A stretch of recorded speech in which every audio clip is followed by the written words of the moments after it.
please.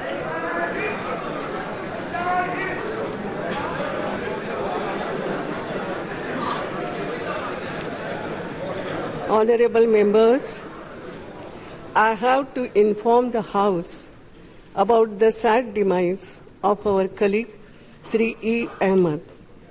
Sri E. Ahmed was a sitting member representing the Mallapuram parliamentary constituency of Kerala.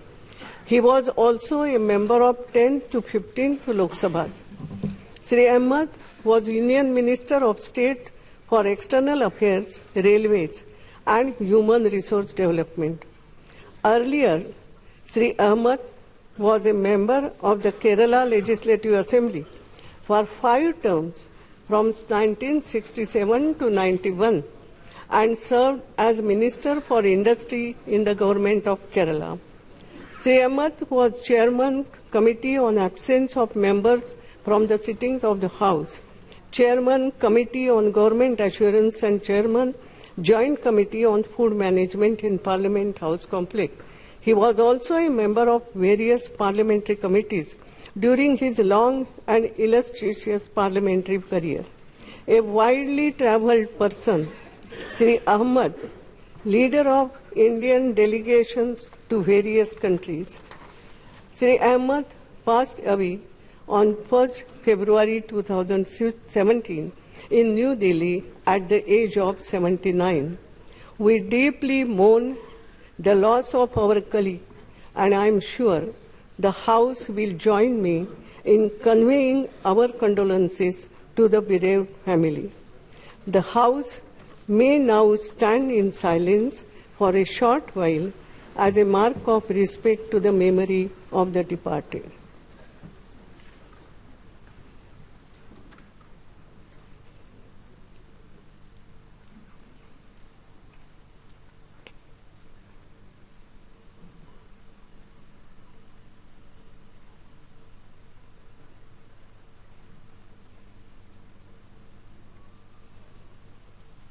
Om Shanti. Honorable members, 1 minute. 1 minute, please. I know. First, let me declare something. Then आप बोल सकते हैं. मैं नहीं मना कर रही. Honorable members, please, please. दूसरा भी नहीं वो नहीं कर रही हूँ. मैं जो बोल रहे आपके मन में बात है वही I will also. मैं भी आपकी आप में से. Yeah. Honorable members, yes. आज मैं yes I am. Please. Honorable members, as you are aware that in the event of death of a sitting member, the House is adjourned for the day as a mark of respect after obituary reference to the passing away of the member is made in the House. I would have adjourned the House for the day, but today's sitting has been specifically fixed by the Honorable President for presentation of the Union Budget for the financial year 2017-18, which is a constitutional obligation. In view of this exceptional situation, the House may go ahead with the presentation of the Union Budget for 2017-18. However, the House would not sit tomorrow as a mark of respect to the deceased person. So now, Honorable Finance Minister.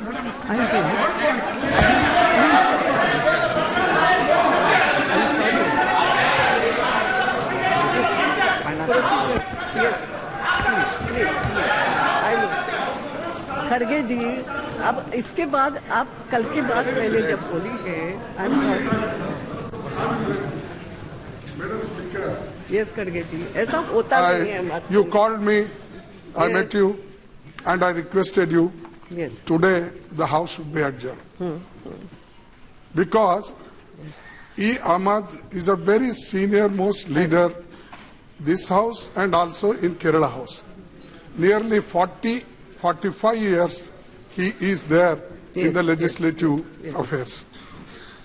And as a mark of respect, the House should be adjourned today. Budget can be presented tomorrow because, why I am telling you, E. Ahmad was on his duty. I know. Yesterday, Please. he was in joint parliamentary session. He was Please. present, and he collapsed there only, please. and he was taken to hospital. Yes, And please, after taking hospital, and taking Please, hospital. Kharge ji, now please No, 1 minute. stop there only. Taking hospital, there, they already declared dead. We are But in not a spite of doctor. that, I am not a doctor. in spite of that, Nobody is a doctor. it was Please. kept. No, nothing will It go on. was kept. I have given my ruling. और एक बात ऐसी है, हम कोई नहीं, it is a doctor decision, I am sorry, और कल हम रिस्पेक्ट करेंगे, मैंने कहा है, all of us we also respect him, no doubt. So now please honourable minister, yes please cooperate with me, please cooperate, सभी को से बात करें, I am sorry.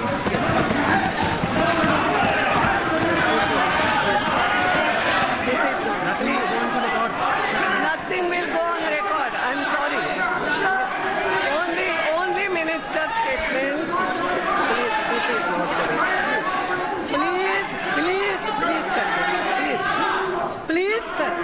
Please, this is not the way. Please. Minister.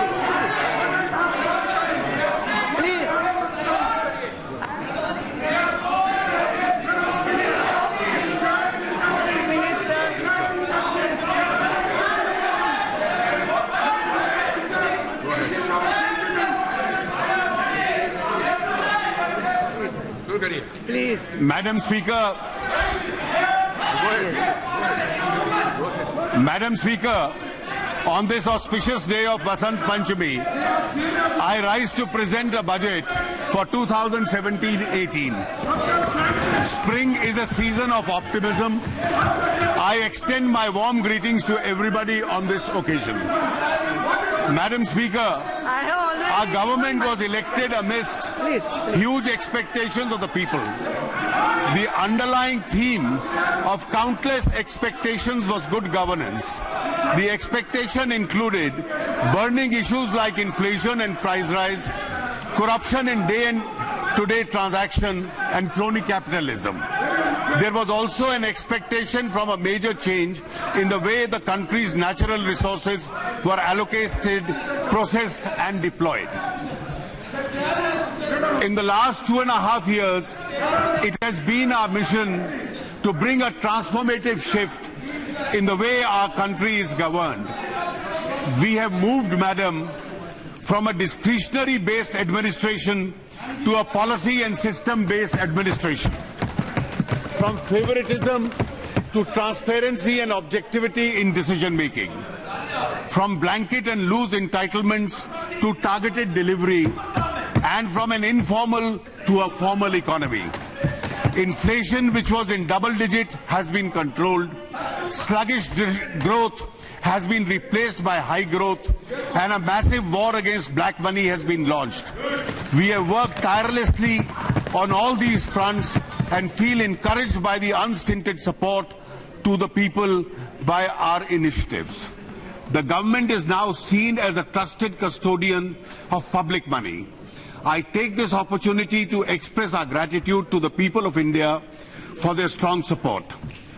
We shall continue to undertake many more measures to ensure that the fruits of growth reach the farmers, the workers, the poor, the scheduled caste and the scheduled tribes, women and other vulnerable sections of our society.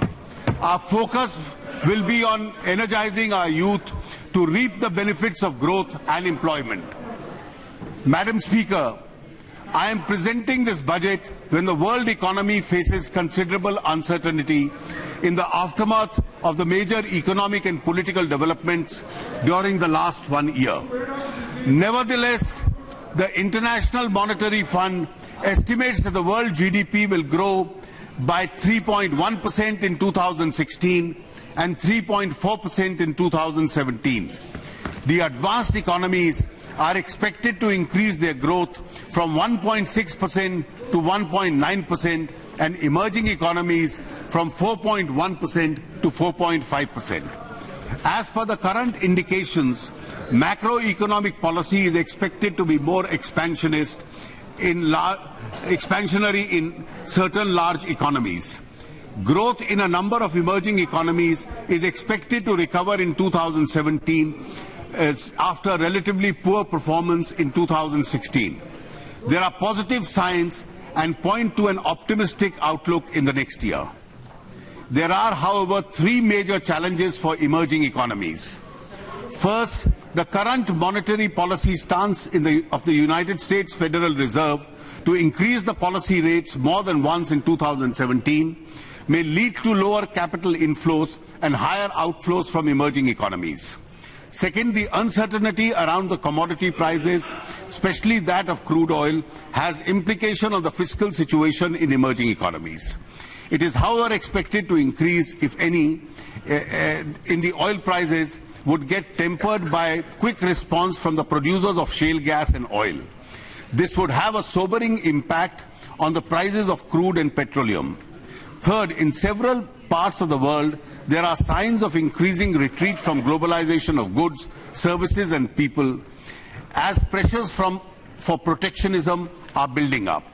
These developments have the potential to affect the exports from a number of emerging economies, including India. Amidst all these developments, India stands out as a bright spot in the world economic landscape. India's macroeconomic stability continues to be the foundation of our economic success. CPI inflation declined from 6% in July 2016 to 3.4% in December 2016 and is expected to remain within the RBI's mandated range of 2 to 6%. Favorable price developments reflect prudent macroeconomic management, resulting in higher agricultural production, especially in pulses. India's current account deficit declined from about 1% of the GDP last year to 0.3% of the GDP in the first half of 2016-17. Foreign direct investment increased from 1,07,000 crores in the first half of last year to 1,45,000 crores in the first half of 2016-17. This marks an increase of 36% despite 5% reduction in global FDI inflows. Foreign exchange reserves have reached $361 billion as on 20th January 2017, which represents a comfortable cover of about 12 months of imports. The government has also continued with the steady path of fiscal consolidation without compromising on public investment requirements of the economy. Externally, the economy successfully weathered a number of shocks: the redemption of the FCNR deposits, volatility from the US elections, and the Fed rate hike. According to the IMF, India is expected to be one of the fastest growing major economies in 2017. A number of global reports and assessments over the last 2 years have shown that India has considerably improved its policies, practice and economic profile.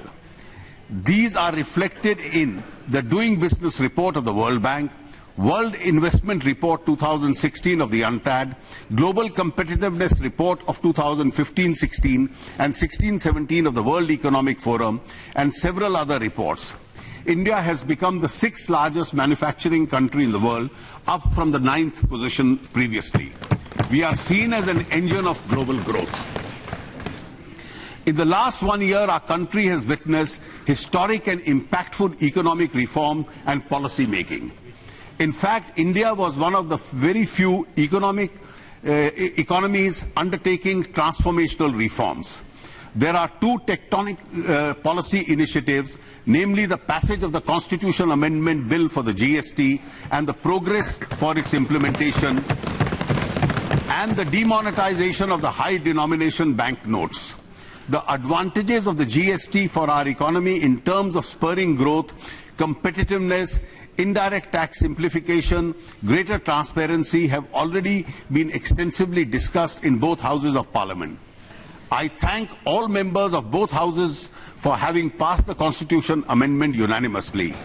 I also thank the state governments for resolving all the relevant issues in the GST Council. Demonetization of high denominational banknotes was a continuation of a series of measures taken by our government during the last 2 years.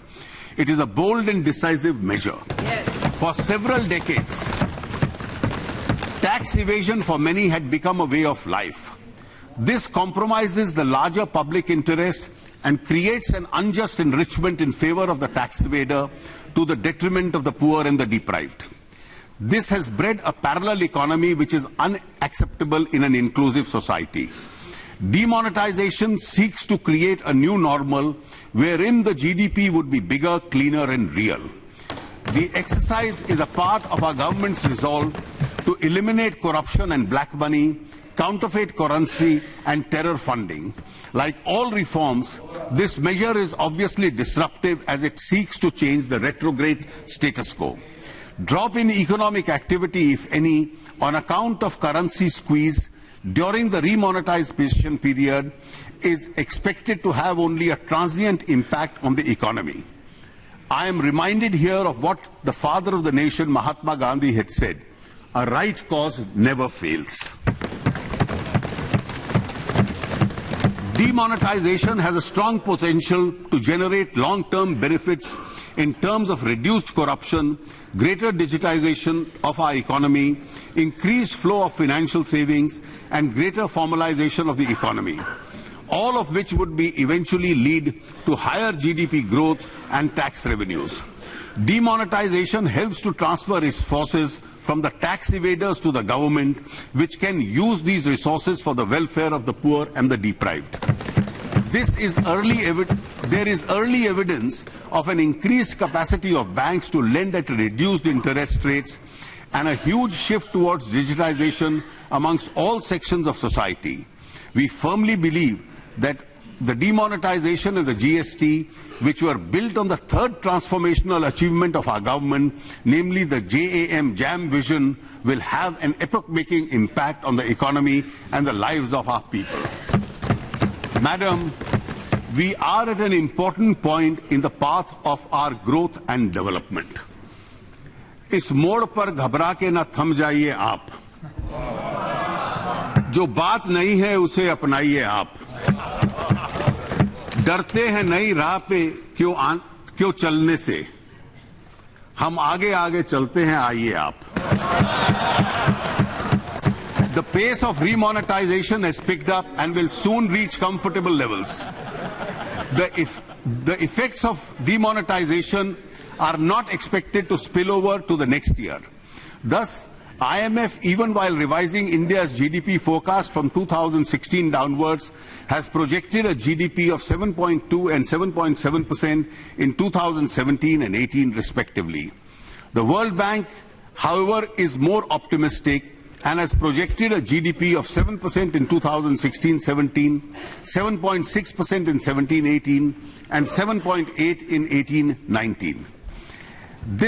This pickup in our economy is premised upon the policy and determination to continue with economic reforms, increase in public investment in infrastructure and development projects, and export growth in the context of an expected rebound in the world economy. The surplus liquidity in the banking system created by demonetization will lower the borrowing costs and increase the access to credit. This will boost economic activity with multiplier effects. The announcements made by the Honorable Prime Minister on the 31st of December 2016 addresses many of the key concerns of our economy at this juncture, such as housing for the poor, relief to the farmers, credit support to the MSMEs, encouragement to the digital transactions, assistance to pregnant women and senior citizens, and priority to Dalits, tribals, backwards, and women under the Mudra Yojana. My overall approach while preparing this budget has been to spend more in rural areas, infrastructure, and poverty alleviation, and yet maintain the best standards of fiscal prudence. I have kept in mind the need to continue with economic reforms, promote higher investments, and accelerate growth. The last 1 year was a witness to other major reforms, namely the enactment of the Insolvency and the Bankruptcy Code, amendment to the RBI Act for inflation targeting, enactment of the Aadhaar Bill for disbursement of financial subsidies and benefits, significant reform in the FDI policy, the job-creating package for the textile sector, and several other measures. We will continue to process the process of economic reforms for the benefit of the poor and the underprivileged. Madam Speaker, the budget 2017-18 contains three major reforms. First, the presentation of the budget has been advanced to the 1st of February to enable the Parliament to avoid a vote on account and pass a single appropriation bill for 17-18 before the close of the current financial year. This would enable ministries and departments to operationalize all schemes, projects, including new schemes, right from the commencement of the next financial year. They would be able to utilize the available working season before the onset of the monsoons. Second, the merger of the railway budget with the general budget is a historic step. We have discontinued the colonial practice prevalent since 1924. This decision brings railways to the center stage of the government's fiscal policy and would facilitate multimodal transport planning between the railways, highways, and inland waterways. The functional autonomy of the railways will, however, continue. Third, we have done away with the plan and the non-plan classification of expenditure. This will give us a holistic view of allocation for sectors and ministries. This would facilitate optimal allocation of resources. Madam Speaker, we are aware that we need to do more for our people. Continuing with the task of fulfilling the people's expectations, our agenda for the next year is transform, energize, and clean India, that is Tech India. This agenda of Tech India seeks to transform the quality of governance and the quality of life of our people, energize various sections of society, especially the youth and the vulnerable, and enable them to unleash their true potential, clean the country from the evils of corruption, black money, and the non-transparent political funding. I propose to present my budget proposals under 10 distinct themes to foster this broad agenda. The themes are: 1. Farmers for whom we have committed to double their incomes in 5 years. 2. Rural population, providing employment and basic infrastructure. 3. Youth, energizing them through education, skills, and jobs. 4. Poor and the underprivileged, strengthening the system of social security, healthcare, and affordable housing. 5. Infrastructure for efficiency, productivity, and quality of life. 6. Financial sector, growth and stability through stronger institutions. 7. Digital economy for speedy accountability and transparency. 8. Public service, effective governance and efficiency of service delivery through people's participation. 9. Prudent fiscal management to ensure optimal deployment of resources and preserve financial stability. And 10. Tax administration, honoring the honest. Farmers. The Indian farmer has once again shown his commitment to the resilience in the current year. The total area sown under Kharif and Rabi seasons are higher than the previous year. With a better monsoon, agriculture is expected to grow at 4.1% in the current year. In last year's budget speech, I focused on income security to farmers to double their income in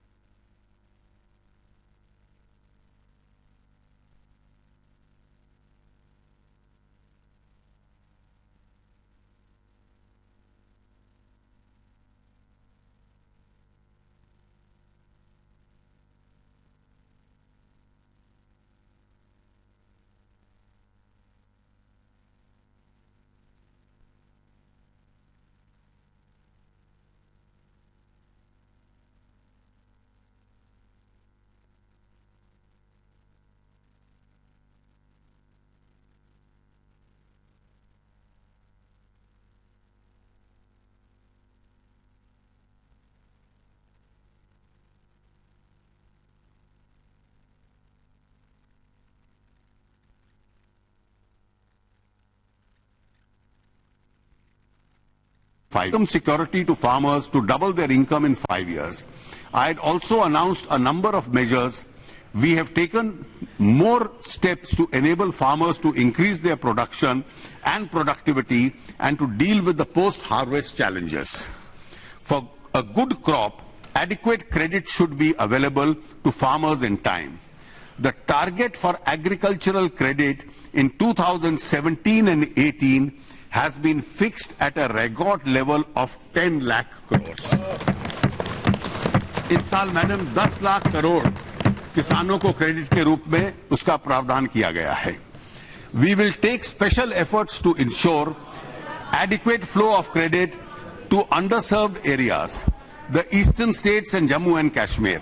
The farmers will also benefit from the 60-day interest waiver announced by the Honorable Prime Minister in respect of their loans from the cooperative credit structure. About 40% of the small and marginal farmers avail credit from the cooperative structure. The primary agricultural societies at the end of the year the primary societies at the end of the year act as a front end for the loan disbursements. We will support NABARD for computerization and integration of 63,000 functional PACs with core banking support and district cooperative banks. This will be done in 3 years at an estimated cost of 1,900 crores with financial participation from the state governments. This will ensure seamless flow of credit to the small and marginal farmers. At the same time, sowing farmers should feel secure against the natural calamities. The Fasal Bima Yojana launched by our government is a major step in that direction. The coverage of this scheme will be increased from 30% of the cropped area in 2016-17 to 40% in 2017-18 and 50% in 18-19.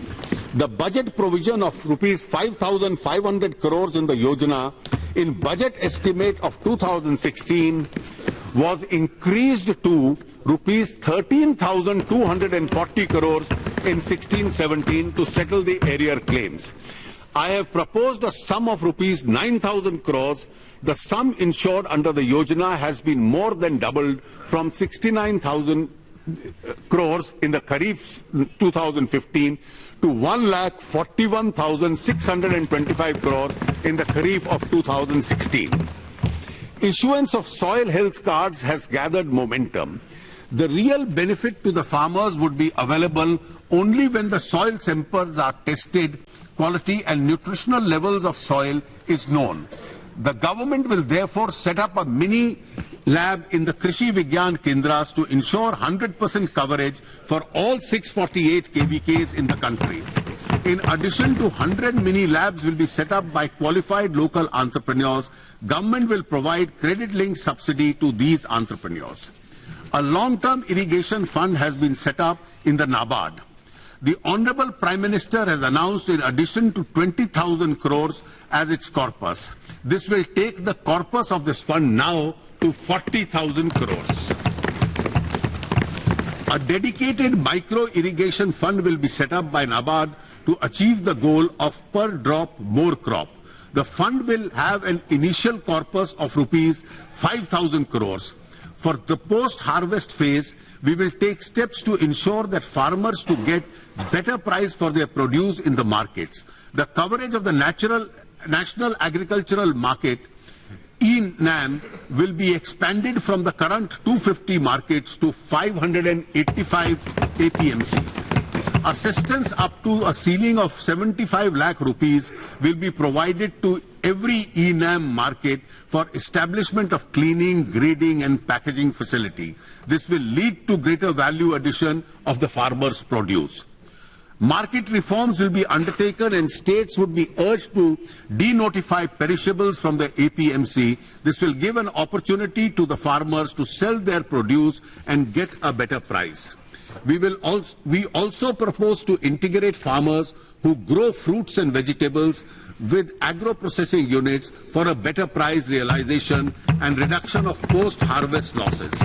A model law on contract farming would therefore be prepared and circulated amongst the states for adoption. Dairy is an important source of additional income on farmers. Availability of milk processing facility and other infrastructure will benefit the farmers through value addition. A number of milk processing units set up under the Operation Flood program have since become old and obsolete. A dairy processing infrastructure development fund would be created, set up by NABARD, with a corpus of 8,000 crores over 3 years. Initially, the fund will start with a corpus of rupees 2,000 crores. Rural population. I now turn to the rural sector, which is so dear to the heart of Mahatma Gandhi. Over rupees 3 lakh crores are spent in rural areas every year. If we add all the programs meant for the rural poor by the central budget and the state budgets, budget linkage for self-help groups. With a clear focus on improving accountability and outcomes and convergence, we will undertake a mission Antyodaya to bring 1 crore households out of poverty and make 50,000 gram panchayats poverty-free by 2019. The 150th birth anniversary of Gandhiji. We will utilize the existing resources more effectively along with annual increases. This mission will work with a focused micro plan for sustainable livelihood for every deprived household. A composite index of poverty-free gram panchayat would be developed to monitor the progress from the baseline. Our government has made a conscious effort to reorient MG Manrega to support the resolve to double farmers' incomes. While providing at least 100 days employment to every rural household, Manrega should create productive assets to improve farm productivity and incomes. The target of 5 lakh ponds and 10 lakh composite pits announced in the last year budget from Manrega funds have been fully achieved. In fact, against 5 lakh ponds, it is expected that about 10 lakh farm ponds would be completed by March 2017. During 2017 and 18, another 5 lakh ponds would be taken up. The single measure would contribute greatly to drought proofing of the Gram Panchayats. Participation of women in Manrega has increased to 55% from less than 48% in the past. Honorable members would be happy to note that in the budget provisions of 38,500 under Manrega in 2016-17 has now been increased to rupees 48,000 crores in 2017 and 18. This is the highest ever allocation for Manrega. 10,000 crore.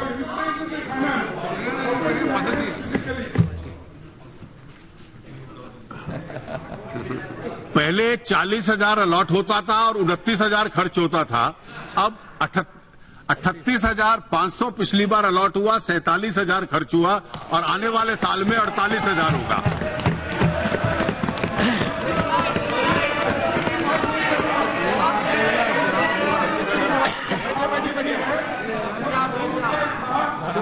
ये परंपरा नहीं है. You know better. This is not the method. This is not the way. The initiative, Madam, We are talking about the rural employment, not political unemployment. the initiative to geotag all Manrega assets and putting them in public domain has established greater transparency. We are also using space technology in a big way to plan Manrega works. The Pradhan Mantri Gram Sadak Yojana is now being implemented as never before. The pace of construction of the PMGSY roads has accelerated to 133 kilometers road per day in 2016-17, as against an average of 73 kilometers per day during the period 2011-14.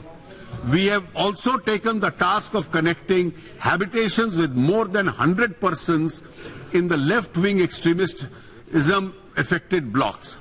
We have committed to complete the current target of PMGSY by 2019. I have provided 19,000 crores in 2017-18 for this scheme. Together with the contribution of the states, an amount of 27,000 crores will be spent on PMGSY in 2017 and 18. We propose to complete 1 crore houses by 2019 for the houseless and those living in Kacha houses. I have stepped up the allocation for the Pradhan Mantri Awas Yojana Gramin from rupees 15,000 crore last year to rupees 23,000 crore in the next year. We are well on our way of achieving 100% village electrification by 1st May 2018. An increased allocation of rupees 4,814 crore has been proposed under the Deen Dayal Upadhyaya Gram Jyoti Yojana for 2017 and 18. I have also proposed to increase the allocation of the Deen Dayal Antyodaya Yojana, National Rural Livelihood Mission, for promotion of skill development and livelihood opportunities for our people in the rural areas to 4,500 in 2017-18. The allocation of the Prime Minister's Employment Generation and Credit Support Schemes has been increased more than 3 times. The Swachh Bharat Mission has made tremendous progress for promoting safe sanitation and ending open defecation. Sanitation coverage in rural areas has gone up from 42% in October 2014 to about 60% now. 18% बढ़ा है. Open defecation free villages are now being given priority for piped water supply. We propose to provide safe drinking water to cover 28,000 arsenic and fluoride affected habitations in the next 4 years. There will be a sub-mission for the National Rural Drinking Program. For imparting new skills to people in the rural areas, mason training will be provided to 5 lakh persons by 2022, with immediate target of training of at least 20,000 persons by 2017-18. Panchayat Raj institutions still lack the human resources for implementing developmental programs. A program of human resource reforms for results will be launched in 2017-18 for this purpose. The government will continue to work closely with the farmers and the people in rural areas to improve the life and the environment. This is a non-negotiable agenda for our government. The total allocation for rural, agricultural and allied sectors for 2017-18 is a record 1,87,223 crores, which is 24% higher than the last year. Youth. Let me now focus my proposals on the youth. Quality education will energize our youth. In the words of Swami Vivekananda, the education which does not help the common mass of the people to equip them to struggle for life, is it worth the name? We have proposed to introduce a system of measuring annual learning outcomes in our schools. Emphasis will be given on science education and flexibility in curriculum to promote creativity through local innovative content. An innovation fund for secondary education will be created to encourage local innovation for ensuring universal access, gender parity and quality improvement. This will include an ICT-enabled transformation. The focus will be the 3,479 educationally backward blocks. In higher education, we will undertake reforms in the UGC. Good quality institutions would be enabled to have greater administration and academic autonomy. Colleges will be identified based on accreditation and ranking and given autonomous status. A revised framework will be put in place for outcome-based accreditation and credit-based programs. We propose to leverage information technology with the launch of Swayam platform with at least 350 online courses. This would enable students to virtually attend the courses taught by the best faculty, access higher quality reading resources, participate in discussion forums, and take tests and earn academic grades. Access to Swayam would be widened by the linkage with DTH channels dedicated to the education. We propose to establish a national testing agency as an autonomous and self-sustained premier testing organization to conduct all entrance exams for higher education. This would free the CBSE, AICTE and other premier institutions from these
by 2000.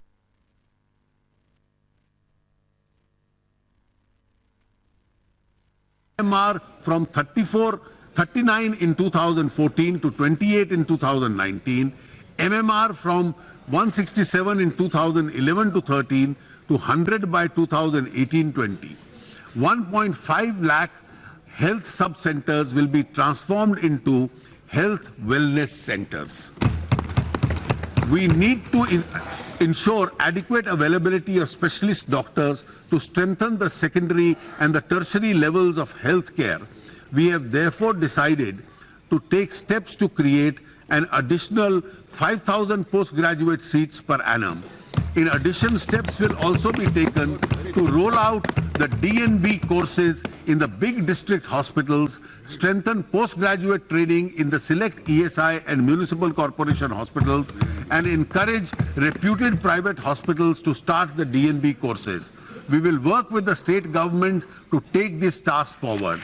The government is also committed to take necessary steps for structural transformation of the regulatory framework of the medical education and practice in India. 2 new All India Institute of Medical Sciences will be set up in the states of Jharkhand and Gujarat.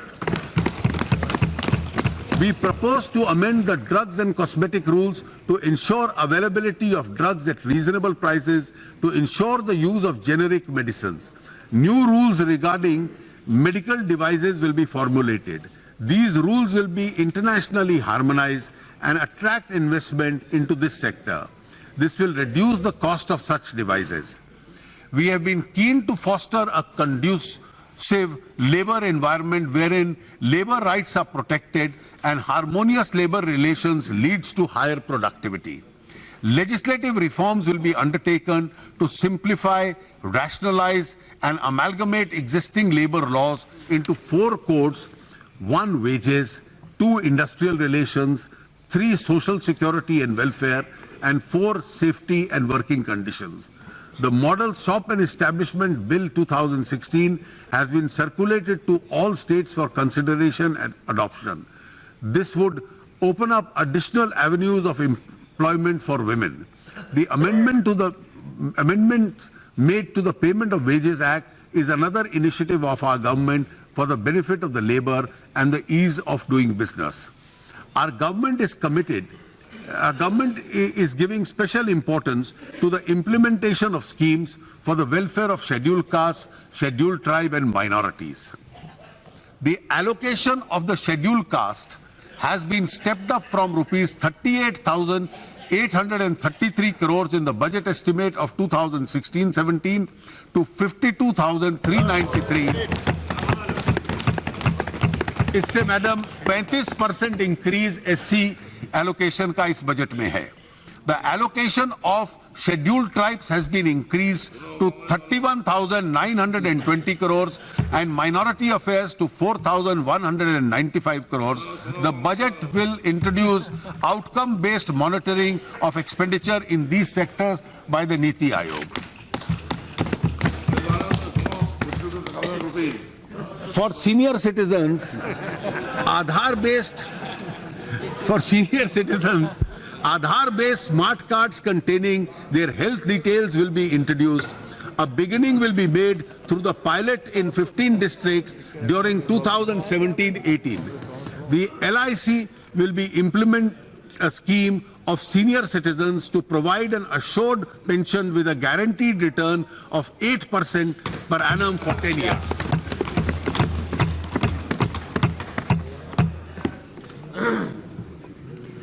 The 5th component of the TEC agenda is infrastructure. Railways, roads and rivers are the lifeline of the country. I feel privileged to present the first combined budget of independent India that includes the railways also. We are now in a position to synergize the investment in railways, roads, waterways and civil aviation. For 2017-18, the total capital and development expenditure of railways has been pegged at 1,31,000 crores. This includes 55,000 crores provided by the government from the budget. Amongst other things, the railways will focus on 4 major areas. 1, passenger safety, 2, capital and development works, 3, cleanliness, and 4, financial and accounting reforms. For passenger safety, a rail Sanraksha Kosh will be created, a safety fund, with a corpus of rupees 1 lakh crores over a period of 5 years. Besides seed capital from the government, the railways will arrange the balance from its own resource avenues and other sources. The government will lay down clear-cut guidelines for timeline for implementation of various safety works to be funded from this course. Unmanned level crossings on broad gauge lines will be eliminated by 2020. Expert international assistance will be harnessed to improve safety preparedness and maintenance practices. In the next 3 years, throughout it is proposed to, the throughput is proposed to be enhanced by 10%. This will be done through modernization, upgradation of identified corridors. Railway lines of 3,500 kilometers will be commissioned in 2017-18 as against 2018 to 2,800 kilometers in 16-17. Steps will be taken to launch dedicated trains of tourism and pilgrimage. Railways have put up joint ventures with 9 state governments. 70 projects have been identified for construction and development. A beginning has been made with regard to the station redevelopment. At least 25 stations are expected to be awarded during 17-18 for station redevelopment. 500 stations will be made differently abled friendly by providing lifts and escalators. It is proposed to feed around 7,000 stations with solar power in the medium term. A beginning has already been made in 300 stations. Work will be taken up for 2,000 railway stations as a part of the 1,000 megawatt solar mission. Our focus is on Swachh Railways. SMS-based Clean My Coach service has been started. It is now proposed to introduce a Coach Mitra facility, a single window interface to register all coach-related complaints and requirements. By 2019, all coaches of Indian Railways will be fitted with biotoilets. Pilot plants for environment-friendly disposal of solid waste and conversion of biodegradable waste and to energy are being set up at New Delhi and Jaipur railway stations. 5 more such solid waste management plants are now being taken up. Today, Indian Railways faces stiff competition from other modes of transport which are dominated by private sector modes of transportation. Transformative measures have to be undertaken to make Indian Railways competitive and to retain their position and preeminence. The following steps will therefore be taken. 1. Railways will implement end-to-end integrated transport solutions for selected commodities through partnership with logistic players who would provide both front and back-end connectivity. Rolling stock and practices will be customed to transport perishable goods, especially agricultural products. 2. Railways will offer competitive ticket booking facility to the public at large. Service charges on e-tickets booked through IRCTC will be withdrawn. Cashless reservations have gone up from 58% to 68%. As a part of accounting reforms, accrual-based financial statements will be rolled out by March 2019. It will now be our continuous endeavour to improve the operating ratio of the railways. The tariffs of the railways would be fixed taking into consideration cost, quality of service, social obligation and competition from other forms of transport. Metro rail is emerging as an important mode of urban transportation. A new metro rail policy will be announced with focus on innovative models of implementation and financing, as well as standardization and indigenization of hardware and software. This will open up new job opportunities for our youth. A new Metro Rail Act has been enacted by rationalizing the existing laws. This will facilitate greater private participation and investment in construction and operation. In the road sector, I have stepped up the budget allocation for the national highways from 57,676 crores in the BE of 16-17 to 64,000 crores in 2017-18. 2,000 kilometers of coastal connectivity roads have been identified for construction and development. This will facilitate better connectivity with ports and remote villages. The total length of roads, including those under the PMGSY, built from 2014-15 till the current year is about 1,40,000 kilometers, which is significantly higher than the previous 3 years. An effective multimodal logistics and transport system will make our economy more competitive. a specific program for development of multimodal logistic parks together with multimodal transport facilities will be drawn up and implemented. Selected airports in Tier 2 cities will be taken up for operation and management in the PPP mode. Airport Authority of India Act will be amended to enable effective monetization of land assets. The resources so raised will be utilized for airport upgradation. For the transport sector as a whole, including railways, road shipping, I have provided rupees 2,41,387 crores in 2017-18. The magnitude of investment will spur a huge amount of economic activity in the country and create more job opportunities. Telecom sector is an important component of our infrastructure system. The recent spectrum auctions have removed the spectrum scarcity in the country. This will give a major fillip to mobilize broadband and digital India for the benefit of people living in rural and remote areas. Under the BharatNet project, OFC has been laid in 1,55,000 kilometers. I have stepped up the allocation of BharatNet project to rupees 10,000 crores in 17-18. By the end of 17-18, high-speed broadband connectivity on optic fiber will be available in more than 1,50,000 gram panchayats with a hotspot and access to digital services at low tariffs.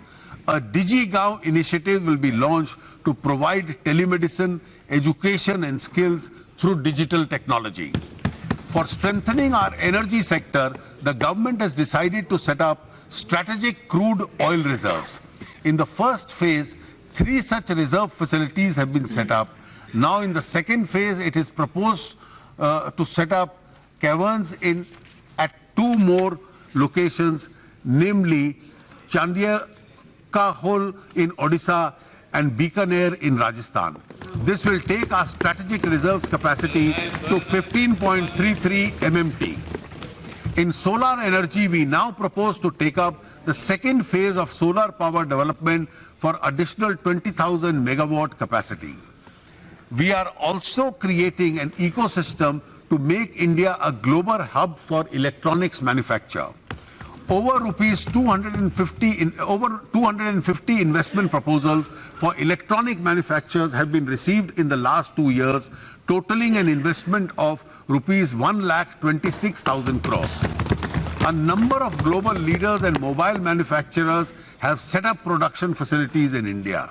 I have therefore exponentially increased the allocation and incentives of schemes like MSIPs and EDF to 745 crores in 17-18. This is an all-time high. We have also to focus on our export infrastructure in the competitive world. A new restructured central scheme, namely the Trade Infrastructure Export Scheme, will be launched in 17-18. The total allocation, Madam, ये महत्व का विषय है, the total allocation for infrastructure for 2017-18 stands at a record level of rupees 3,96,135 crores. Financial sector. I now turn to the financial sector.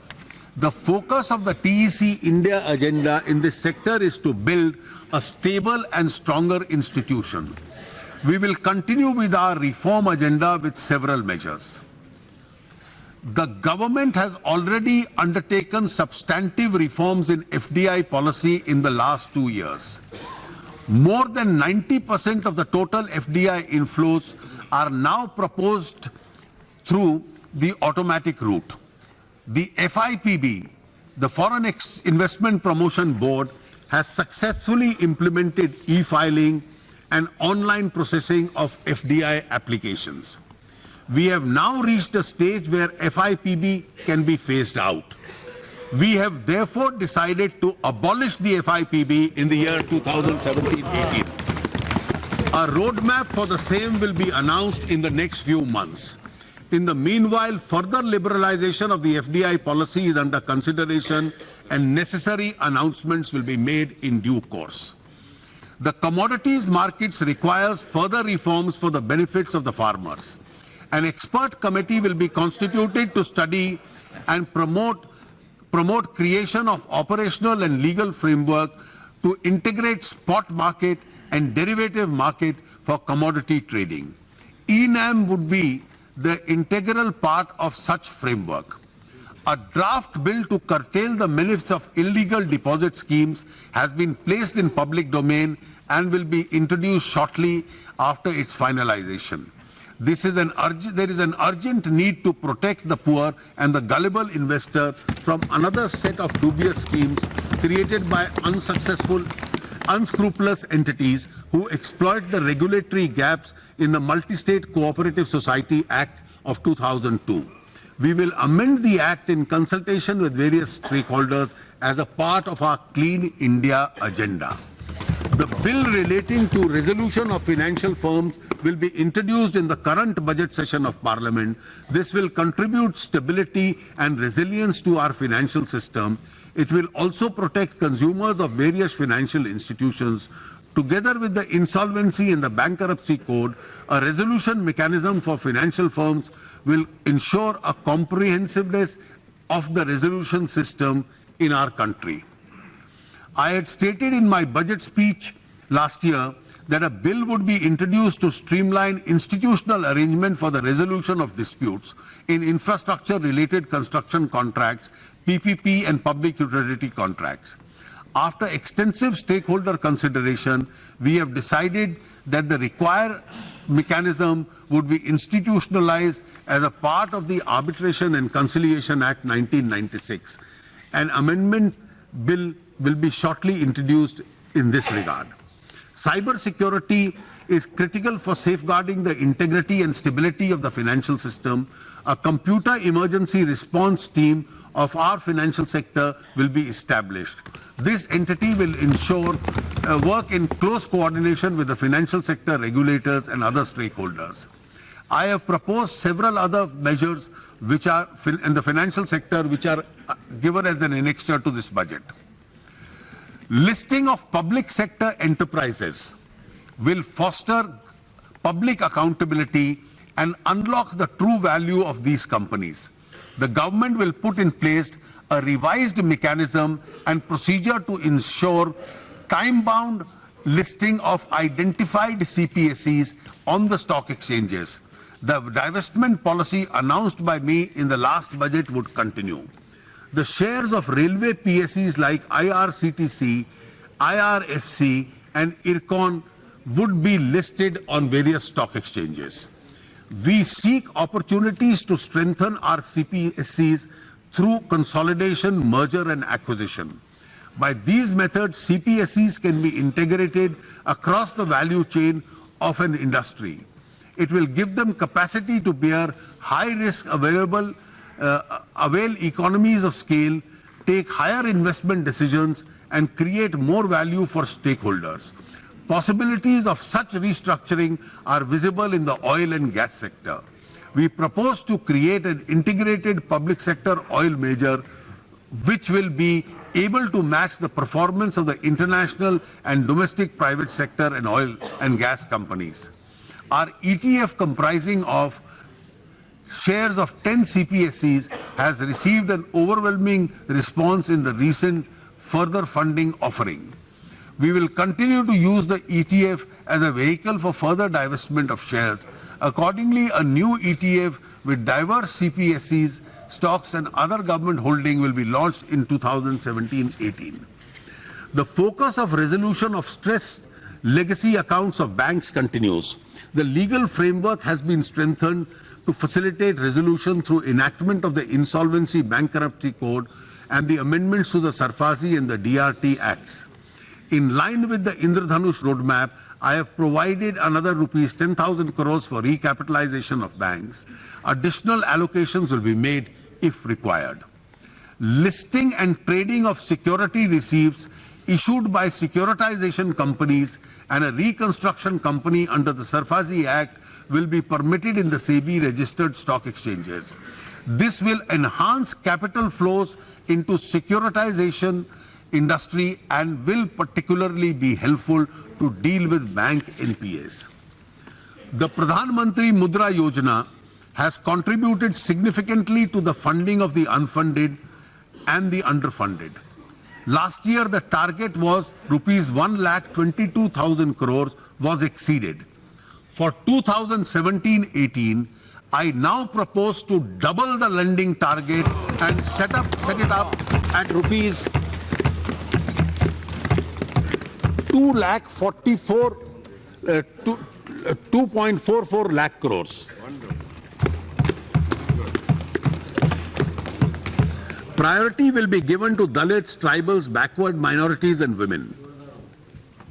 The Stand Up India scheme will be launched by the government in April to support Dalit, tribal and women entrepreneurs to set up greenfield enterprises and job creators. Over 16,000 new enterprises have come up through this scheme in activities as diverse as food processing, garments, diagnostic centers, etc. Promotion of digital economy is an integral part of government strategy to clean up the system and weed out corruption and black money. It has a transformational impact in terms of greater formalization of our economy and mainstreaming of our financial system into the banking system. This in turn is expected to energize private investment in the country through lower cost of credit. India is now at the cusp of a massive digital revolution. A shift to digital platform has huge benefits to the common man. The earlier initiative of our government to promote financial inclusion and JAM Trinity were important precursors to our current push for digital transactions. Already there is evidence of an increased digital transaction. The Bheem app has been launched. It will unleash the power of mobile phones for digital payments and financial inclusion. 125 lakh people have adopted the Bheem app so far. The government will launch 2 new schemes to promote the use of Bheem. These are referral bonus schemes for individual and a cashback scheme for merchants.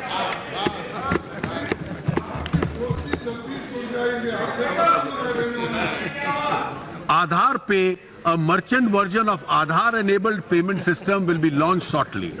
This will especially be beneficial to those who do not have debit cards, mobile wallets or mobile phones. A mission will be set up with a target of 2,500 crore digital transactions for 2017 and 18 through UPI, USD, Aadhaar Pay, IMPS debit cards. Banks have targeted to introduce additional 10 lakh new POS terminals by March 2017. They will be encouraged to introduce 20 lakh Aadhaar-based POS by September 2017. Increased digital transactions will enable small and micro enterprises to access formal credit. Government will encourage SIDBI to refinance credit institutions which provide unsecured loans at reasonable rates to borrowers based on their transaction history. The digital payment infrastructure and grievance handling system shall be strengthened. The focus will be on rural and semi-urban areas through post office, fair price shops and banking correspondence. Steps would be taken to promote and possibly mandate petrol pumps, fertilizer depots, municipalities, block offices, road transport offices, universities, college, hospitals and other institutions to have facilities for digital payment, including the Bheem app. A proposal to mandate all government received through digital means beyond a prescribed limit is under consideration. The government will strengthen the Financial Inclusion Fund to augment resources for taking up these initiatives. Government will consider and work with various stakeholders for early implementation of the interim recommendations of the Committee of the Chief Ministers on Digital Transactions. The Committee on Digital Payments, constituted by the Department of Economic Affairs, has recommended structural reforms in the payment and ecosystem, including amendments to the Payment and Settlements System Act 2007. Government will undertake a comprehensive review of this act and bring about an appropriate amendment. To begin with, it is proposed to create a payment regulatory board in the Reserve Bank of India by replacing the existing Board of Regulations and Supervision of the Payment and Settlement Systems. Necessary amendments are proposed to this effect in the Finance Bill 2017. As we move faster towards the path of digital transaction and check payment, we need to ensure that payees of dishonored checks are able to realize their payments. Therefore, government is considering the option of amending the Negotiable Instruments Act suitably. I now turn to public service. Our focus here is on effective government and efficient service delivery. We have made a strong beginning with regard to the direct benefit transfer to the LPG and the kerosene consumers. Chandigarh and 8 districts of Haryana have become kerosene free. 84 government schemes have been boarded on the DBT platform. The government's e-marketplace, which is now functional for procurement of goods and services, has been selected as one of the winners of the South Asian Procurement Innovation Awards of the World Bank. Our citizens in far-flung regions of the country find it difficult to obtain passports and redress passport-related grievances. We have decided to utilize the head post office as a front office for rendering passport service. Our defense forces keep the country safe from both external and internal threats. A centralized defense travel system has now been developed through which travel tickets can be booked online by our soldiers and officers. They do not have to face the hassle of standing in a queue with the railway warrant. A comprehensive web-based interactive pension distribution system for defense pensioners will be established. This system will receive pension proposals and make payments centrally. This will reduce the grievance of the defense pensioners. At present, our citizens, especially those belonging to the poor and unprivileged society, go through cumbersome procedures of government recruitment. There are multiplicity of agencies and examinations. We therefore propose to introduce a system of registration and a 2-tier system of examination. Over the years, the number of tribunals have multiplied with overlapping functions. We propose to rationalize the number of tribunals by merging tribunals wherever appropriate. In the recent past, there have been instances of big-time offenders. And Madam, this is an important announcement. In the recent past, there have been instances of big-time offenders, including economic offenders, fleeing the country to escape the reach of law. We have to ensure that the law is allowed to take its course. Government is therefore considering introduction of legislative changes and even a new law to confiscate the assets of such persons located within the country till they submit to the jurisdiction of the appropriate legal forum. Needless to say, all necessary constitutional safeguards will be followed in this regard. Our government will continue to remain committed to improve the standards of public service and transparent governance. Service to the people was a lifelong commitment of the father of the nation, Mahatma Gandhi. As we approach the 150th birth anniversary of the Mahatma, we will take steps to celebrate it in a befitting manner. A high-level committee under the chairmanship of the Prime Minister is proposed to be set up for the same. We also will commemorate a centenary year of the Champaran Satyagraha this year.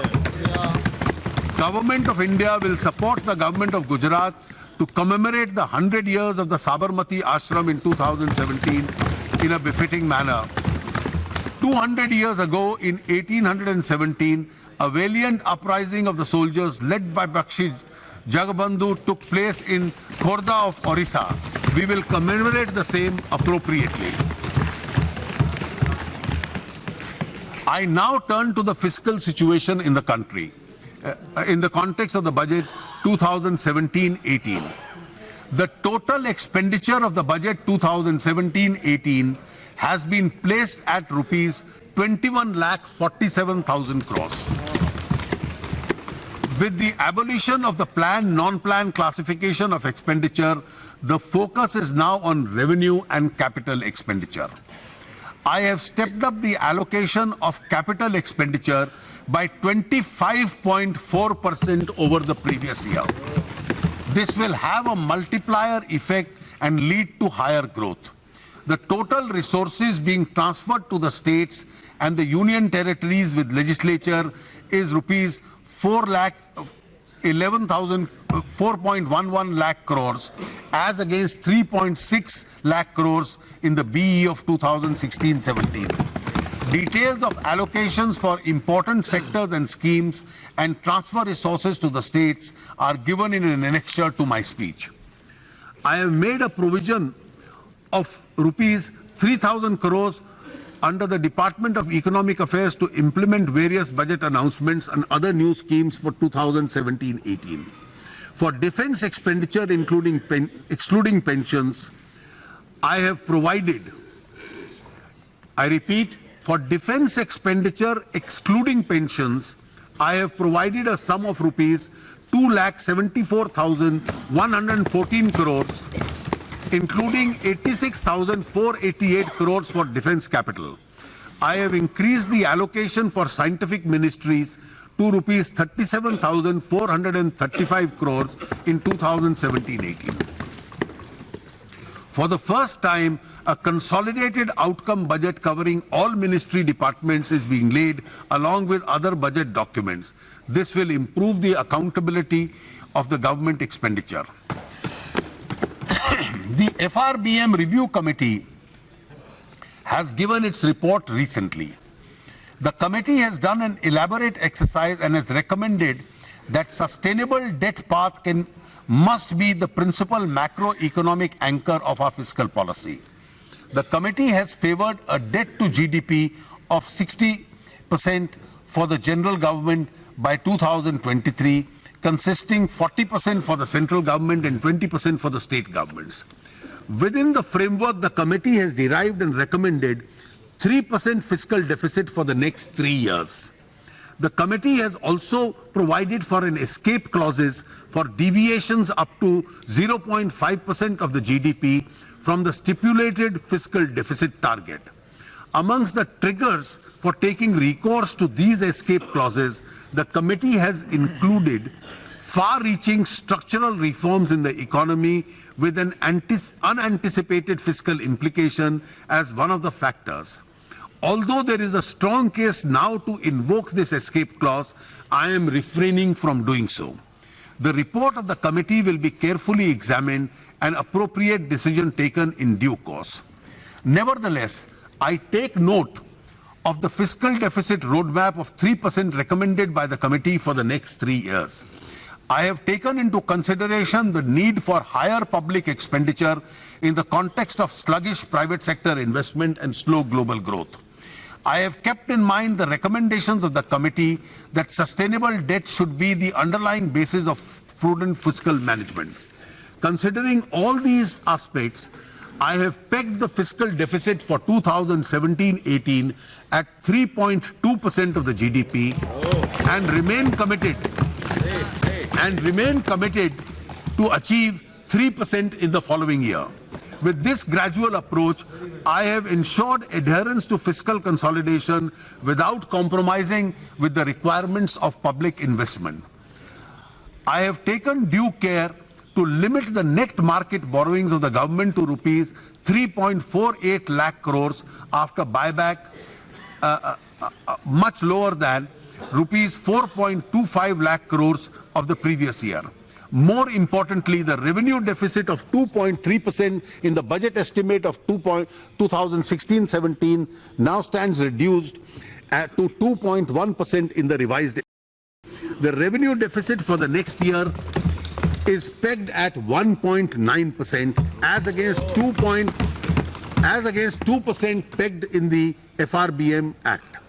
It will be our endeavor to improve upon the fiscal numbers, especially the fiscal deficit in the next year, through greater focus on quality expenditure and higher tax realization through huge cash deposits in banks triggered by demonetization. Madam Speaker, I shall now present my tax proposals.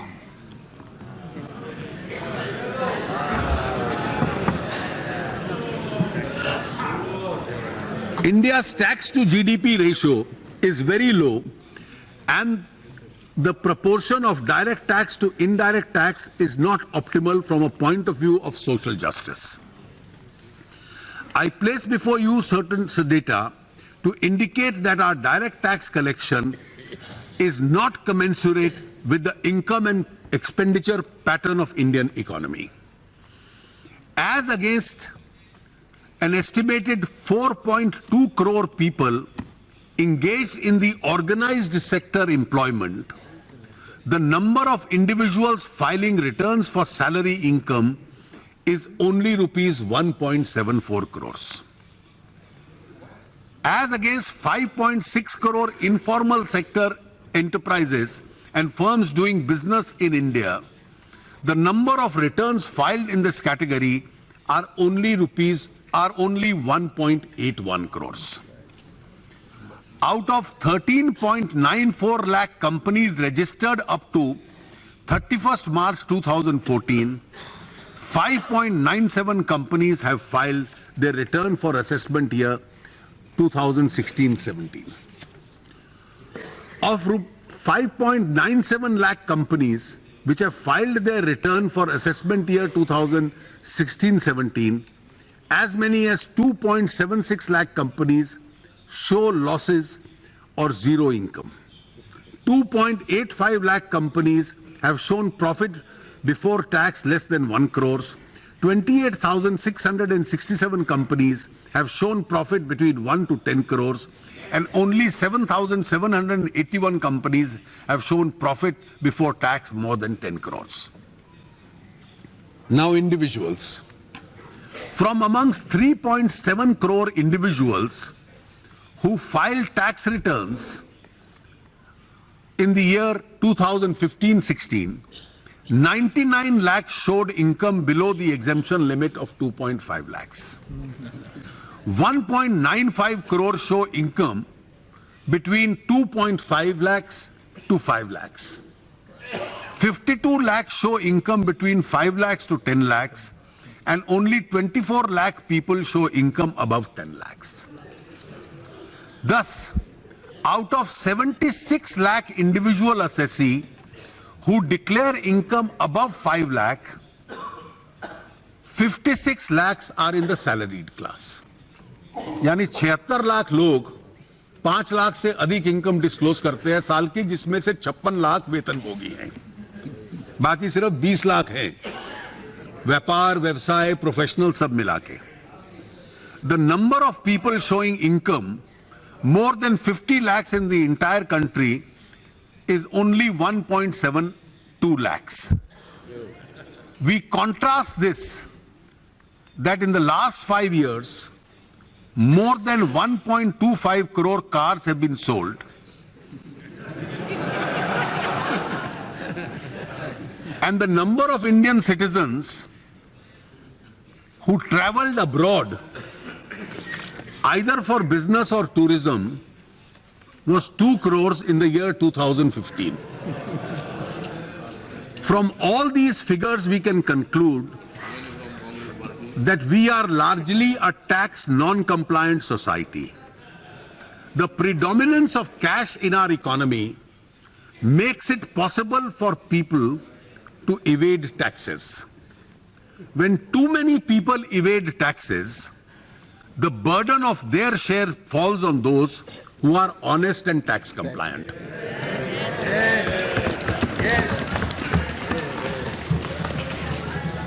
After demonetization,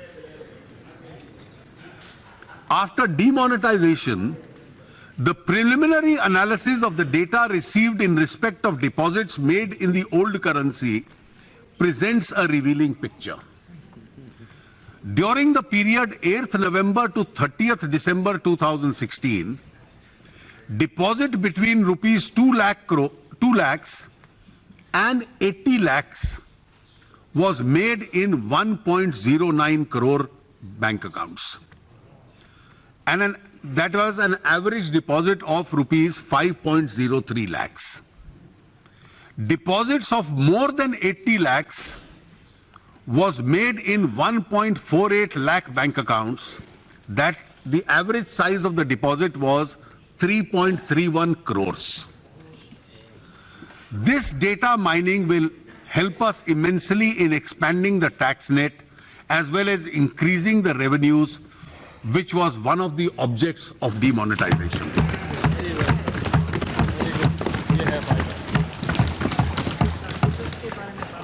Madam Speaker, one of our main priorities of our government is to eliminate black money component from the economy. We are committed to make our taxation rates reasonable, our tax administration more fair, and expand the tax base of the country. This approach will change the color of money. नई दुनिया है, नया दौर है, नई है उमंग. नई दुनिया है, नया दौर है, नई है उमंग.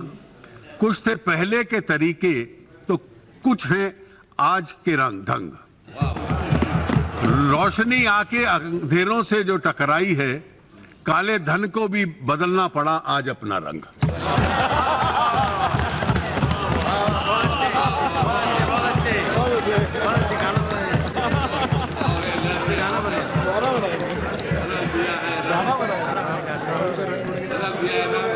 The net tax revenue of 2013-14 was 11.38 lakh crores. This grew by 9.4% in 14-15 and 17% in 15-16. As against an RE of 2016-17, we will end the year with a higher growth rate of 17% for the second year in a row. 2 साल लगातार 17% increase है. Because of serious efforts made by the government, the rate of growth in advance tax, in personal income tax, in the last 3 quarters of the current financial year is as high as 34.8%. Madam, ये demonetisation का भी असर है कि personal income tax लोगों को ज्यादा disclose करना पड़ रहा है. 34.8% इंक्रीज इस देश के इतिहास में कभी नहीं हुआ. Madam Speaker, the thrust of my tax proposal in this budget is to stimulate growth, relief to the middle class, affordable housing, curb black money, promote digital economy, bring transparency in political funding, and simplification of tax administration. Measures for promoting affordable housing in the real estate sector. In my budget proposals last year, I had announced a scheme for profit-linked income tax exemption for promoters of affordable housing scheme, which has received a very good response. However, in order to make this scheme more attractive, I propose certain changes in the scheme. First of all, instead of a built-up area of 30 and 60 square meters, the carpet area of 30 and 60 square meters will now be counting. इससे 30% size बढ़ जाता है affordable housing का. Also, the 30 square meter will apply only in case of municipal limits of 4 metropolitan cities, while the rest of the country, including the peripheral areas of metros, limit of 60 square kilometers will apply.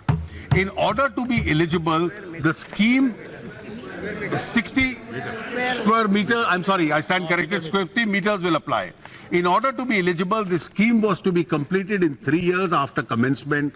I now propose to extend it to 5 years. At present, the houses which are unoccupied after getting a completion certificate are subject to tax at a notional rental income.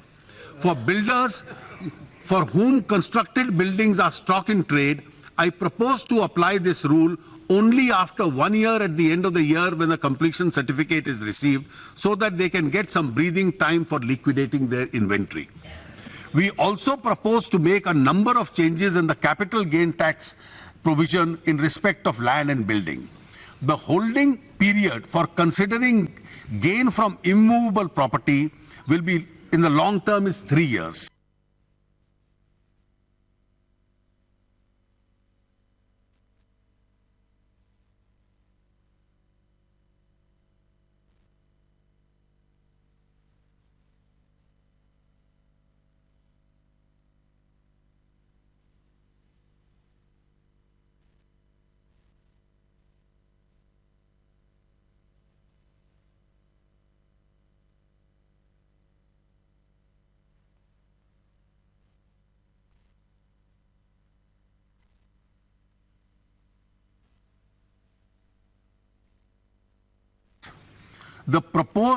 This is now proposed to be reduced to 2 years.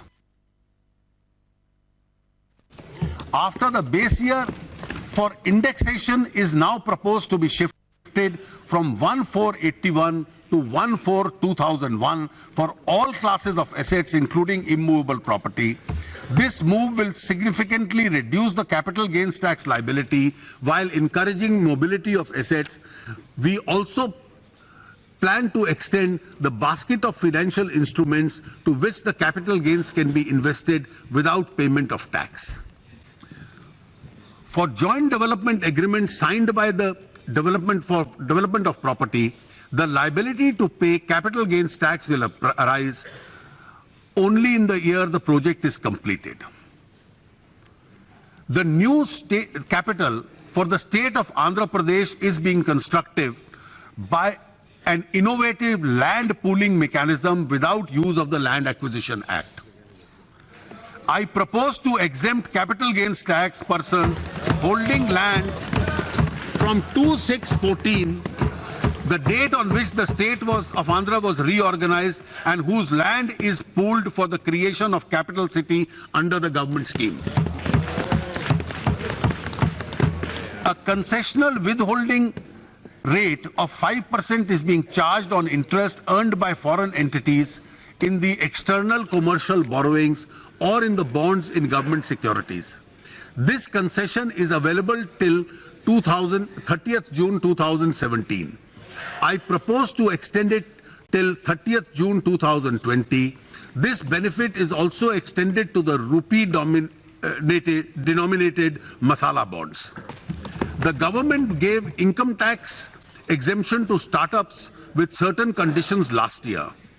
For the purpose of carrying forward losses in respect of such startups with conditions, continuous holding of 51% of voting rights has been relaxed, subject to the condition that holding of original promoters continues. Also, the profit-linked deduction available to startups for 3 years out of 5 years is now being changed to 3 years out of 7 years. Minimum alternative tax is at present levied on advance tax. There is a strong demand for abolition of MAT. Although the plan for phasing out exemptions will kick in from 1/4/2017, the full benefit of revenue out of the phase out will be available to government only after 7 to 10 years, when all those who are already availing exemptions at present complete their period of availment. Therefore, it is not practice to remove MAT at present. However, in order to allow companies to use MAT credit in future, I propose to allow a carry forward of MAT for a period of 15 years instead of 10 years at present. In my budget proposals of 2015, I had announced that I would bring down corporate rate down to 25% gradually. In budget 2016, I had announced a reduction by 1% in the case of those companies whose turnover was less than 5 crores. In the same budget, I had also announced that new manufacturing companies which do not avail any exemption could be charged only 25%. Medium and small enterprises occupy the bulk of economic activity and are also instrument in providing maximum employment to people. However, since they do not get many exemptions, they end up paying more taxes as compared to large companies. As per data of the financial year 2015-16, 2.85 lakh companies getting a profit, making a profit of less than 1 crore. Effective tax rate was 30.26, while 298 companies making a profit of 500 crores pay an effective rate of only 25.90. In order to make MSME companies more viable and to encourage firms to migrate to the company format, I propose to reduce income tax for smaller companies with an annual turnover up to 50 crores to 25%. तो जितनी भी companies 50 crore तक की turnover है उनका 5% tax कम किया जाएगा. As per the data of assessment year 2015-16, there are 6.94 lakh companies filing returns, out of which 6.67 lakh companies fall in this category. Therefore, percentage-wise, 96% of India's companies will get the benefit of this lower taxation. This will make our MSME sector more competitive as compared to larger companies. The revenue foregone in this measure is expected to be 7,200 crore per annum. In order to give a boost to the banking sector, I propose to increase allowable provisions of non-performing assets from 7.5% to 8.5%. This will reduce the tax liability of banks. I also propose to tax interest receivable on actual receipts instead of accrual basis in respect of NPA accounts of all non-scheduled banks. Cooperative banks also at par with scheduled banks. This will remove hardship of having to pay tax even when interest income is not realized. Considering the wide range of the LNG as a fuel as well as a feedstock for petrochemical sector, I propose to reduce the basic customs duty on LNG from 5% to 2.5%. In order to incentivize domestic value addition and promote Make in India, I propose to make changes in the custom and central excise duties in respect of certain items which are given in the annexure of my speech. Some of the problems addressed are addressing the issue of duty inversion. There are promoting digital economy. There is a scheme of presumptive taxation for small and medium taxpayers whose turnover is up to rupees 2 crores. At present, 8% of their turnover is counted as presumptive income. I propose to make this 6% in respect of a turnover which is received by non-cash means. The benefits will also be applicable for transactions undertaken in the current year also. I propose to limit the cash expenditure allowable as deduction both for revenue as well as capital expenditure to 10,000 rupees. Similarly, the limit of cash donation which can be received by a charitable trust is being reduced from rupees 10,000 to 2,000. The special investigating team set up by the government for black money has suggested no transaction above 5 lakhs, The special investigative team set up by the government for black money has suggested that no transaction above rupees 3 lakhs should be permitted in cash. The government has decided to accept this suggestion. Suitable amendment in the Income Tax Act is proposed in the finance bill for enforcing this decision. To promote cashless transaction, I propose to exempt BCD excise duties, CV duty, SAD on miniaturized POS card readers, and MPOS micro ATM standards for version 1.5.1, fingerprint readers, scanners, and iris scanners. Simultaneously, I propose to exempt parts of components of manufacture for such devices so as to encourage the domestic manufacturing of these items.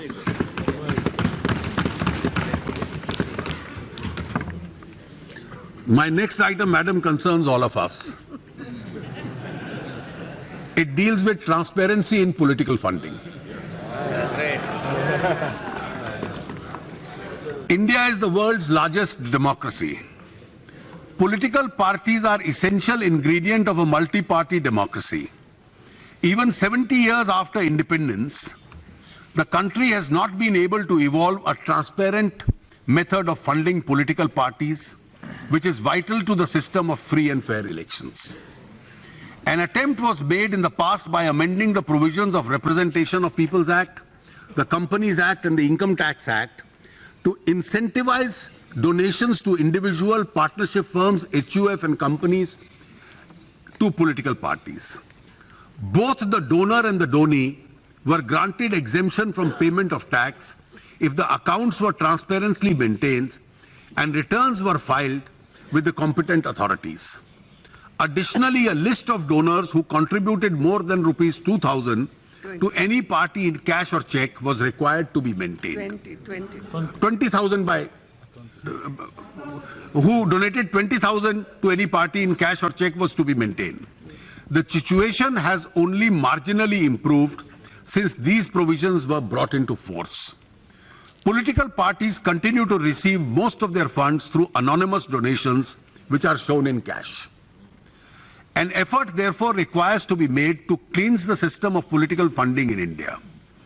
Donors have also expressed reluctance in donating by check and other transparent methods, as it would disclose their identity and entail adverse consequences. I therefore propose the following system as an effort to cleanse the system of funding of political parties. A. In accordance with the suggestion made by the Election Commission, the maximum amount of cash donation that a political party can receive will be 2,000 from any one source.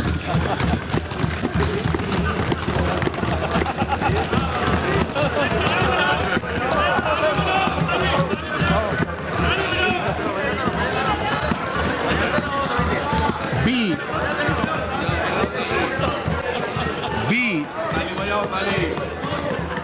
Political parties will be entitled to receive political parties will be entitled to receive donations by check or in the digital mode from their donors.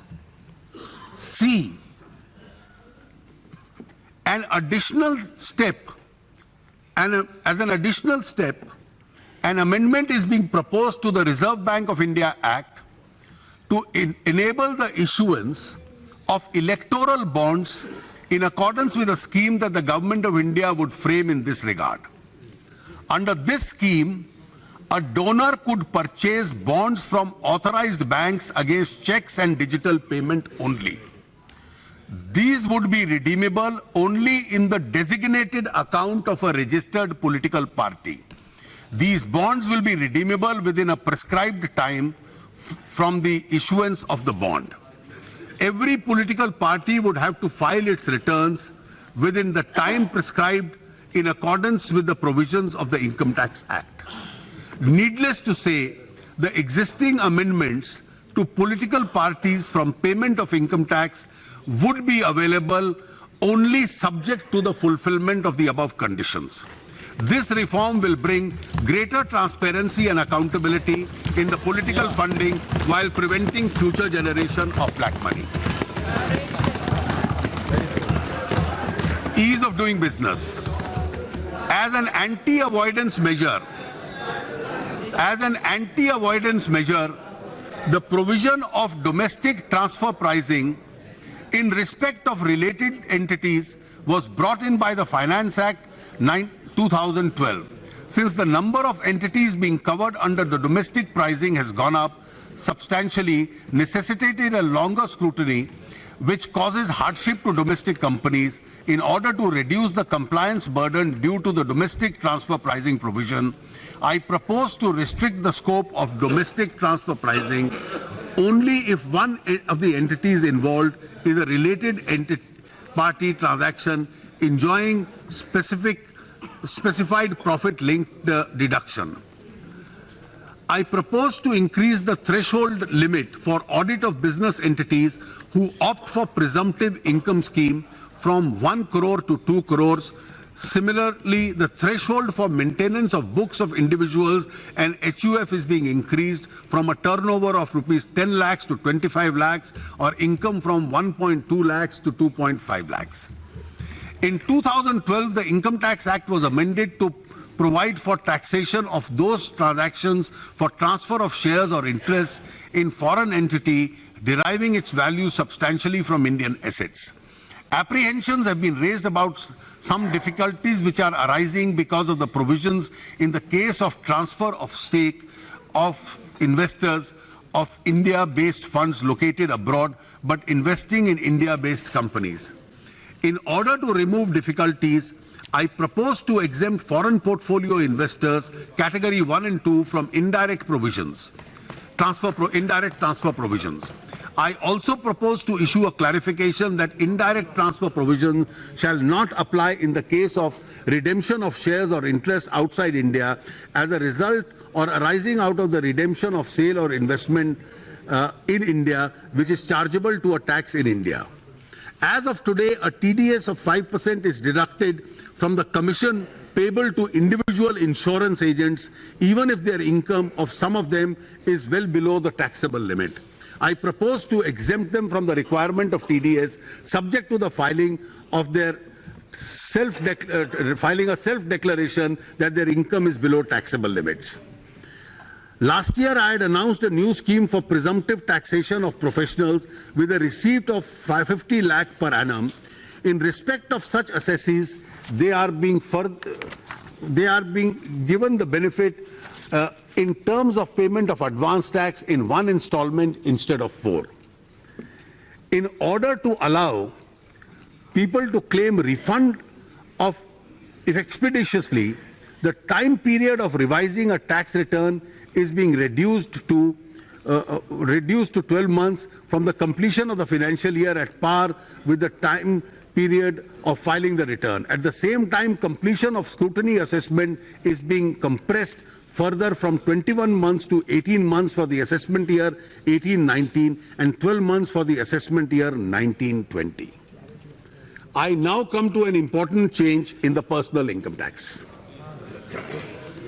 While the government is trying to bring within its tax net more people who are evading taxes, the present burden of taxation is mainly on the taxpayer and the salaried employees who are showing their income correctly. Therefore, post demonetization, there is a legitimate expectation of this class of people to reduce their burden of taxation. Also, an argument is made that if nominal rate of taxation is kept at a lower slab, more people will prefer to come within the tax rate. I therefore propose to reduce the existing rate of taxation for individual assessees between the income 2.5 lakhs to 5 lakhs to 5% instead of the present rate of 10%.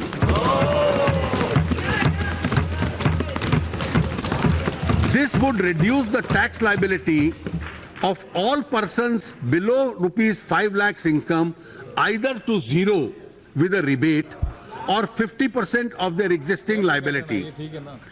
In order not to have any duplication of benefit, the existing benefit of rebate available to the same group of beneficiaries being reduced to 2,500 available only if to the assessees with income up to 3.5 lakhs.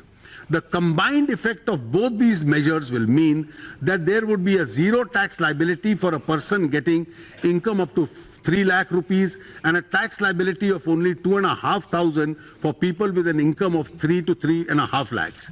If limit of rupees 1.5 lakhs under section 80C investment is used fully, tax would be zero for people with an income up to rupees 4.5 lakhs. While taxation liability of people with income up to 5 lakhs is being reduced to half, all other categories of taxpayers in the subsequent brackets will also get a uniform benefit of 12,500 per person. The total amount of tax foregone on this account of measure is therefore 15,500 crores. In order to make good some loss of revenue on account of this relief, I propose to levy a surcharge of 10% of tax payable on this category of individual whose annual taxable income is between 50 lakhs and 1 crore. The existing surcharge of 15% on people earning more than 1 crore will continue. This is likely to give me an additional revenue of rupees 2,700 crores.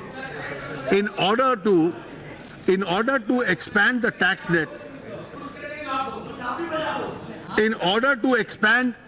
net, I plan to have a simple one-page form to be filed as an income tax return in the category of income individuals having a taxable income up to rupees 5 lakh other than business income. Also, a person of this category who files an income tax return for the first time would not be subject to any scrutiny for the first year unless there is some specific information available with the department with regard to any high-value transaction. I appeal to all citizens of India to contribute to national building by making a small payment of 5% of tax if their income falls in the lowest slab of 2.5%, 2 lakhs to rupees 5 lakhs. Some other important amendments in the tax laws which are not covered in my speech are given in Annexure 3 to this budget. There has been a substantial progress towards ushering the GST by far the biggest tax reform since independence. Since the enactment of the Constitution 101st Amendment Act 2016, the preparatory work of the path-breaking reform has been a top priority for the government. In this context, several teams of officers, both of the state and the Central Board of Excise and Customs, have been working tirelessly to give finishing touches to the model GST law and the rules and other details. Government on its part has promptly given effect to various provisions of the Constitution Amendment, including constitution of the GST Council. Since then, the GST Council has had 9 meetings to discuss the various issues relating to the GST, including the broad contours of the GST tax rate, threshold exemption, and parameters for the composition of details of compensation to the states due to implementation of the GST, examination of the draft model GST law, draft IGST law, and the compensation law and the administrative mechanism for the GST. It is my privilege to inform the August House that the GST Council has finalized its recommendation on almost all issues based on consensus and after a spirited debate and discussion. The preparedness of the IT system of the GST is also on schedule. The extensive reach-out effort to the trade and industry will start on the 1st of April 2017 to make them aware of the new taxation system. Through the Central Board of Excise and Customs shall continue to strive to achieve the goal of implementation of the GST as per schedule without compromising the spirit of cooperative federalism. Implementation of the GST is likely to bring more taxes both to the centre and the state because of widening of the tax net. I have preferred not to make many changes in the current regime of excise and service tax because they are to be replaced by the GST very soon. In the annual conclave of tax officers called Rajastha Gyana Sangam, held in June 2016, the Prime Minister had expressed his desire to bring reforms in the tax administration in the approach of RAPID, which stands for Revenue Accountability, Probity, Information and Digitization. This approach precisely reflects the strategy of the tax department, which it has now formulated. For revenue considerations always remain the focus of the Revenue Department, we are trying to bring the maximum use of information technology to remove the human contact with the assessee, as well as to plug tax avoidance. We will try and minimize our efforts for e-assessments we will try and maximize our efforts for e-assessment in the coming year. We are also using a lot of data mining capability, both in-house and outsourced. We plan to enforce greater accountability on the officers of the tax department for specific acts of commission and omission. I would like to assure that the honest tax compliant would be treated with dignity and courtesy. Madam, my tax proposals for the exemptions would result in a loss of rupees 22,700 crores, but after counting the revenue gain of rupees 2,700 crores for additional resource mobilization, the net revenue loss in direct tax could be 20,000 crores. There is no significant loss or gain on account of my indirect tax proposals. Madam Speaker, I have outlined in the budget proposals under an overarching agenda, transform, energize and clean India. Our emphasis will now be on implementing all these proposals for the benefit of farmers and the poor and the underprivileged sections of our society. Madam Speaker, it is said, when my aim is right, when my goal is in sight, the winds favor me and I fly. There is no other day which is more appropriate for this than today. With these words, Madam, I commend the budget to this Honourable House.